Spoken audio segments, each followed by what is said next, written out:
Pred nami je še en prometno obremenitev.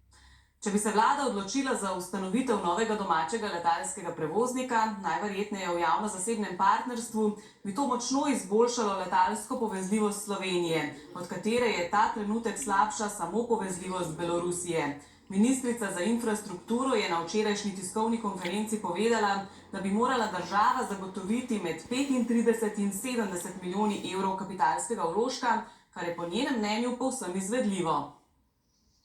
Minister Boštjančič je bil tudi na tem koalicijskem srečanju, tako da jaz tam nisem slišala, da to ne bi bilo finančno izvedljivo. Vedno znova sem presenečen, internih sestankih pa zelo kritičen do izjav mojih kolegov ministrov, ki vehementno razlagajo, kako so razni projekti, v tem primeru tudi letalska družba, pravzaprav brez težav, kako javne finance to lahko brez problema pokrijejo.